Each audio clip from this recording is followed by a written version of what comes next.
చూడటానికి ఆకులు ఉన్నాయి కానీ పైకి బాహ్య రూపము చూస్తే ఆకులు ఉన్న ఈ చెట్టుకి తొలి దశ పండ్లు ఉంటాయి అన్నట్టుగా ఉంది, కానీ తీరా వచ్చేటప్పటికి పండ్లు లేవు. సరే, ఈయనకి ఆకలి వేసింది గనుక కోపం వచ్చి శపించాడా? ఆకలి వేసింది గనుక ఆయన కోపగించుకొని దీన్ని నాశనము కమ్మని పలికాడా? ఆకలిని తట్టుకోలేనంత మనస్తత్వమా ఇది, లేదా అటువంటి వ్యక్తి యేసు ప్రభు? ఆలోచిస్తున్నారా?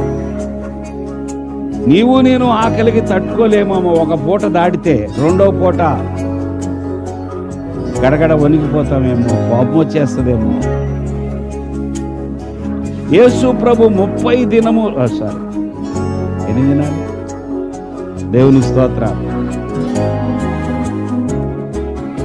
40 రోజులు అరణ్యములో ఉపవాసం ఉన్న వ్యక్తి ఎంతో విపరీతమైన ఆకలితో ఉన్నప్పుడు సాతానుడు వచ్చి ఇదిగో రాళ్లను రొట్టెలుగా చేసేసుకున్నాడా? మరి అంటే ఆకలిని తట్టుకునే వ్యక్తి, ఆకలిని తట్టుకోలేని వ్యక్తి?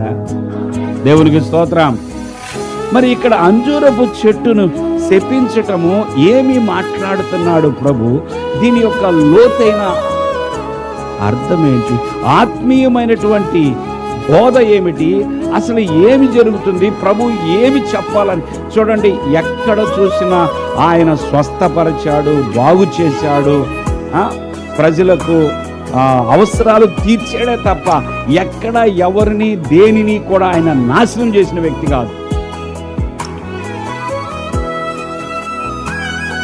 ఎప్పుడైనా ఎవరినన్నా ఈ కాళ్ళు ఎరగా అన్నాడా? అనలేదు. కాళ్ళు లేని వానికి కాళ్ళు ఇచ్చాడు. నువ్వు అట్లే చీకట్లో బ్రతకరా అన్నాడా? గుడ్డి వాళ్ళని చూసి కరుణించి కళ్ళిచ్చాడా? చనిపోయిన లాజర్ను కూడా లేపాడే. అలాంటి ప్రభు ఇక్కడ ఒక చెట్టును శపిస్తాడా? చెట్టు మీద కోపపడతాడా? నిజంగా చెట్టు నాశనాన్ని కోరుతున్నాడు ఆయన? లేదా ఆకలిని బట్టి కోపంతో రగిలిపోతున్నాడా? అది కరెక్ట్ కాదు, ఇది కరెక్ట్ కాదు. మరి ఎందుకు ఇక్కడ ఇలా చేశాడు ఆయన? దీని తర్వాత జరగబోయే దాన్ని తిరిగి తెలియపరచాలి. యెరూషలేముకు సమీపంగా ఉన్నారు.